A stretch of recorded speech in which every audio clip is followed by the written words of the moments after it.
de hoje é dedicada à correção dos exercícios que eu solicitei na aula anterior.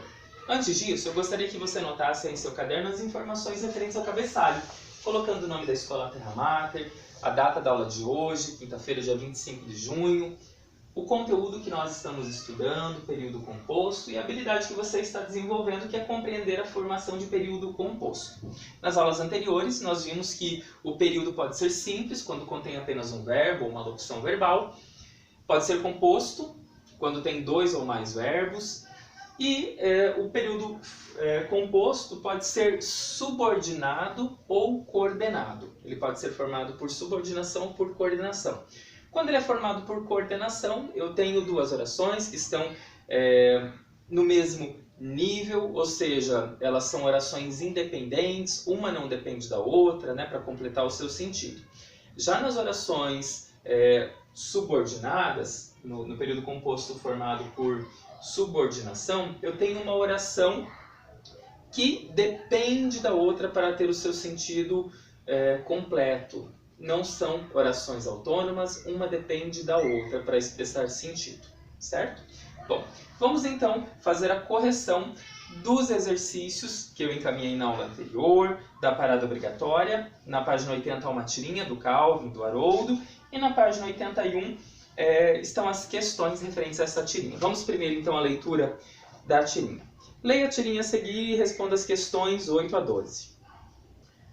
Eu não acredito no que a professora escreveu no meu trabalho. Ela disse que eu não fiz pesquisa nenhuma sobre morcegos e que a minha ilustração científica parecia com o símbolo do Batman com caninos desenhados nele. Ela é bem esperta. Ela nem deu um ponto pela capa plástica profissional. E o que os seus pais disseram? Nada, e nem vão dizer se você me der uma mão aqui. Olha só a esperteza do Calvin, né? Tentando esconder o trabalho ali para que os pais não vejam a péssima nota. Vamos ver então a questão número 8. Quais são os verbos presentes no primeiro quadrinho e a quais termos eles se referem? No primeiro quadrinho nós temos a presença de dois verbos. Nós temos o verbo acredito e o verbo escreveu. O verbo acredito se refere ao pronome eu. Já o verbo escreveu se relaciona ao termo professor, ok? Próxima questão. Se a oração subordinada, no que a professora escreveu no meu trabalho, fosse suprimida da tirinha, quais prejuízos teríamos quanto ao entendimento do texto?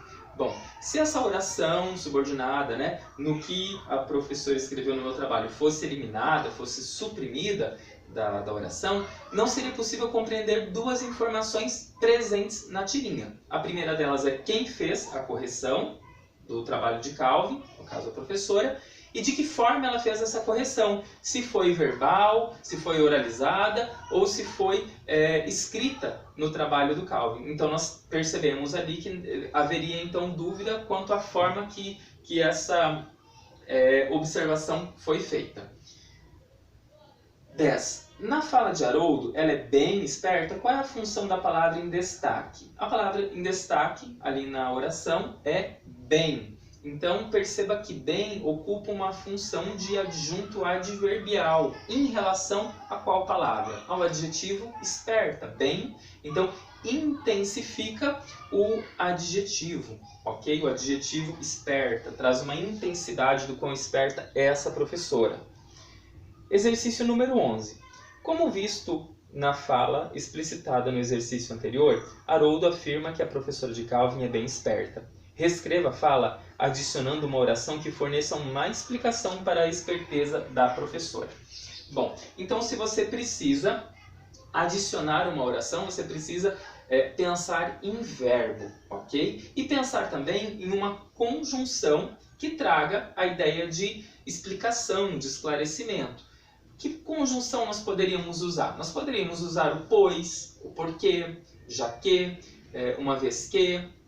São conjunções ou locuções conjuntivas que trazem a ideia de explicação. Então você poderia fazer essa frase da seguinte forma. Ela é bem esperta porque, pois, analisou todo o seu trabalho. Entende? Que o que eu coloco ali, desde a conjunção pois ou porque, traz uma ideia de explicação, mas é uma oração ok? Porque traz uma explicação para a oração anterior. Então, é uma oração explicativa.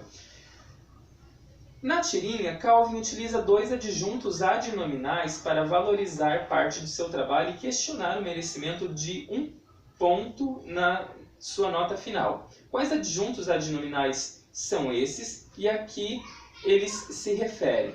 Bom, eu tenho ali no terceiro quadrinho a fala dele. Ela nem deu um ponto pela capa plástica profissional. Plástica e profissional atuam como adjetivo em relação ao substantivo capa. Então perceba que Calvin ele utiliza dois adjuntos adnominais. Ele utiliza plástica e profissional para conferir um sentido especial à capa do seu trabalho, né, para valorizá-la, ok? Bom, eu desejo a você bons estudos, desejo um excelente final de semana e até a nossa próxima videoaula. Um grande abraço!